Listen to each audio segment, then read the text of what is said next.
So I've been seemingly doing a series on this channel called something like Donald Trump is a threat to democracy, and hey, his brain is melting. And we continue to follow that story today. Donald Trump spoke in Las Vegas, Nevada, where he once again was noticeably, brutally confused, struggled through certain moments of the speech, and even placed his victimhood above that of Abraham Lincoln, who was notably assassinated. But Trump has been treated worse, he'll say. And there's one moment, this is ridiculous, where Trump tries to reflect on his cognitive test, as he often does, brag about it, and quite embarrassingly, repeatedly says he's going to list off 6 words. Then he names 5. It's brutal.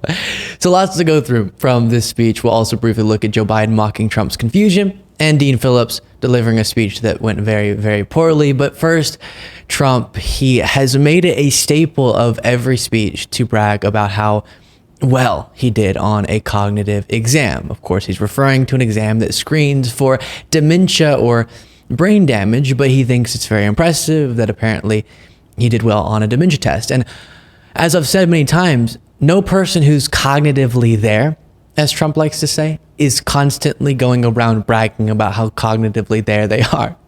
No one in history has been as there cognitively as I am cognitively there. For example, I've never heard Joe Biden proactively start ranting about how cognitively there he is. Just a thought. But this time, his bragging about this dementia test led him to messing up the simple task of counting to 6 in the names that he'll list off. Make sure as you're watching this clip that you are subscribed to the YouTube channel. I said to him, you know, Ronnie, I'd like to take a cognitive test. I never heard of it before, but whatever it is. I like tests. I've always liked tests. Tests are very interesting. And, you know, I had an uncle. He's the longest serving professor, Dr. John Trump, in the history of MIT. Same genes. We have genes. We're smart people. We're smart people, you know? We're like Mr. Lieutenant Governor, we're like racehorses too. You know, the fast ones produce the fast ones and the slow ones doesn't work out so well, right? But we're no different in that sense. I said, is it tough? He said, yeah, it's a tough test. The first couple of questions are easy, like they'll have a lion, a giraffe, a whale, and a shark. And they'll say, which one's the lion, okay? And that's all the press covered, the first question. They didn't cover the last question. Multiply 4,733. Multiply times 7. Divide, without paper and pencil, by the way. Divide it by 4. Add up another 37 and a half, 0.5. I remember that. And what's your number? How many people in this room could do it? Not too many. Or they give you 6 names in a row. I took a lot of heat on this. They give you 6 names in a row. At the beginning, sir, I'm going to give you 6 names. Good. They look at them. A chair, a hat, a badge, a necklace, and they vote. Those things. We're going to give you 6 things. And I say, good, what's going on? Can you rename them? So I name them. Then they go back, and if you can do it in order, that's even better. I do them in order? Perfect. Then they come back to you 30 minutes later at the end, last question. They say, what were those 6 things? That there aren't too many people. And they laughed. Everyone said, oh, that's so easy. There's only about 2% of this room can do it, but I did it. I did it very easily. But I got mocked. They said, oh, that's so easy. It's not easy. It's not easy. Go home and try doing it, okay? He names 5 things. If you're going to brag about a cognitive test, get right the retelling of it. It's genuinely sad.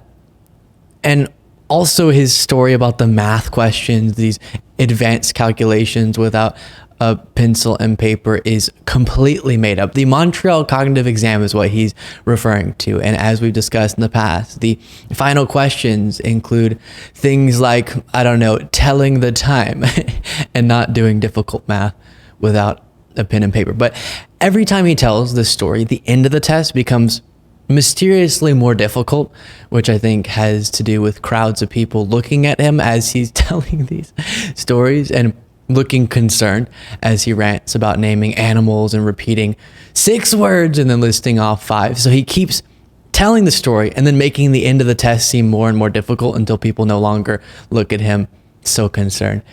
Now, of course, the reason lately he is particularly insecure about people's perception of his cognitive abilities is because of this moment that got everyone asking questions. Never reports the crowds, you know. By the way, they never report the crowd on January 6th. You know, Nikki Haley, you know, did you know they destroyed all of the information, all of the evidence, everything? Deleted and destroyed all of it, because of lots of things. Like Nikki Haley is in charge of security. We offered her 10,000 people. So blaming Nikki Haley for not managing security on January 6th, which even right-wingers started talking about and seemed concerned with. Then speaking of numbers from our previous conversation, Trump takes a swing at numbers and it doesn't go well. We got Mexico to send 28,000 troops. Remember this? 28,000 troops. Wow. That's a lot of troops. It reminds me of when little kids try to convince you of a huge number of things. There were like 3 billion, 1,000 million, gajillion. Then take a look at this. He very powerfully proclaims that he will bring upon this planet peace through earth. I know them both. And we will restore on this planet peace through earth. I am the only candidate who can make this promise to you. I will prevent World War III, and we're very... Right. Then Trump addresses the border, and as I've been covering extensively, Trump has been lobbying Republicans to kill a bipartisan deal negotiated between Republicans and Democrats in the Senate that would address issues at the southern border. It's essentially exactly what Republicans have been pretending like they want, but Trump is telling them to kill the deal because he doesn't want Biden to be helped politically by the deal. Tom Emmer's publicly admitting he doesn't want to help Joe Biden's poll numbers. So Republicans are openly admitting they care more about hurting Biden politically than addressing the very subject they've been screaming about for years. So now Biden is trying to gaslight the American public by claiming that his border disaster is Republicans' fault. It's the Republicans' fault. Look at these great people, all big shot politicians. It's your fault. Even though we had the safest border, the best border in history 3 years ago, he's actually trying to blame us for the border. And I think it's just disgraceful. And that's what they do. They're a party of disinformation. They will take something, and they feel if you say it over and over and over again, people will start to believe it. Yeah, any issues related to the southern border should be blamed now on Republicans. Because if Congress is unwilling to help the president only has so much authority when it comes to immigration and the border. And so if Republicans are preventing Congress from helping the president, then it is on them. Then Trump says the guy who had to fight a war against the entire portion of the country and was assassinated wasn't treated as poorly as he's being treated right now. Somehow it all works out. Somehow people say, how do you do it, sir? How do you do it? I get two questions. If you had it to do again, would you do it? Because, you know, in history, they say the president that was treated the worst was Abraham Lincoln, but he had the Civil War, you know, so he had a little Civil War going. Abraham Lincoln. And Jackson was treated very badly, and a couple of others were treated. Andrew Jackson, he was treated very badly, and a few others. And I haven't seen the new list, but if I'm not number one over Abraham Lincoln, I will be very disappointed, because I don't believe any president's ever been. And they do that because their policies can't work. This is the only way. Okay, first of all, Andrew Jackson treated people very badly, not the other way around, notably the countless Native Americans who were slaughtered. But then Trump, I know he's trying to say that in a sort of joking way, but the amount he whines about his own perceived victimhood is stunning. He's a civilly liable rapist, stole classified documents from the government, tried to block the peaceful transfer of power, and disenfranchise millions of voters. But he's the victim in this story. Pretty vile. And even worse, he's the victim in the minds of his supporters. The group of people that says acknowledging systemic racism places people in too much of a victimhood mindset defines their entire movement around the victimhood of one man.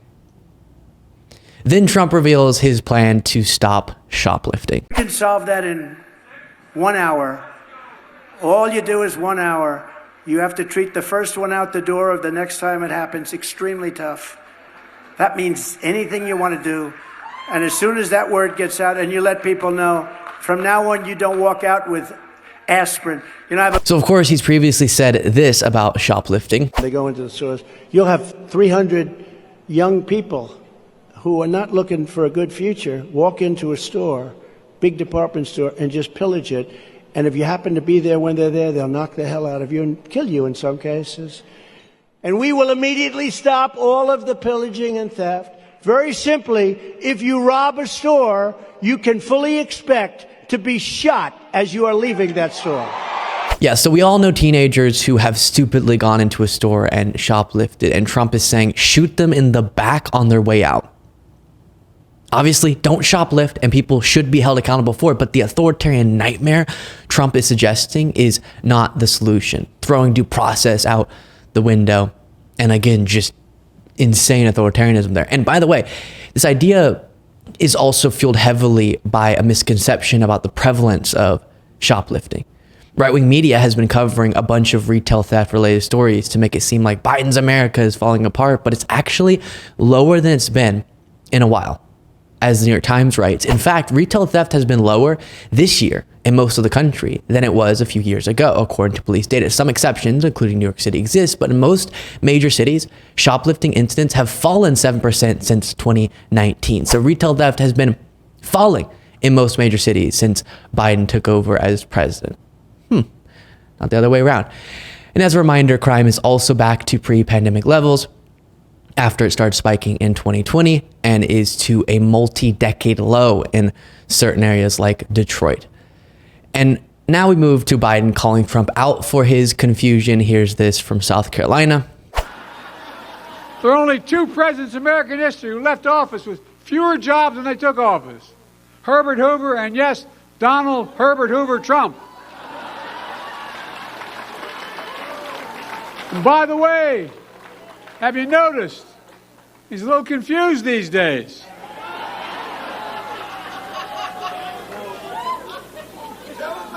He apparently can't tell the difference between Nikki Haley and Nancy Pelosi. Well, folks.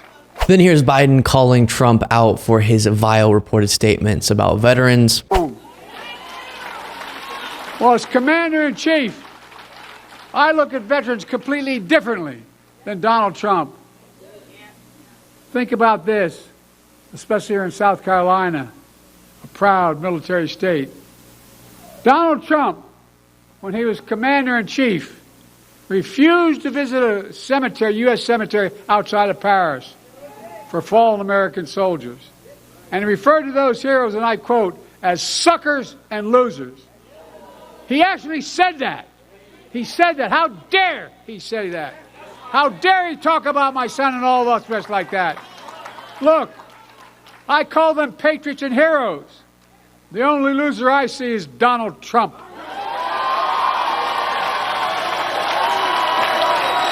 It makes me angry. Exactly right.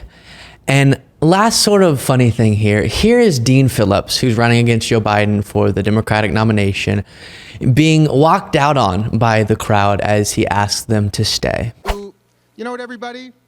Can I have your attention for just a minute? We're all Democrats. We've got a lot of speakers tonight, and I know what it's like when no one's paying attention. I would ask for just about 2 of your minutes. I would just be grateful and afford the same respect to everybody who's up here. Thank you. Yikes, is all I'll say on that. Make sure you are subscribed to the YouTube channel, and if you want to go a step further, you can become a member at lukebeasleyshow.com/membership, and that gets you the bonus show Monday through Friday.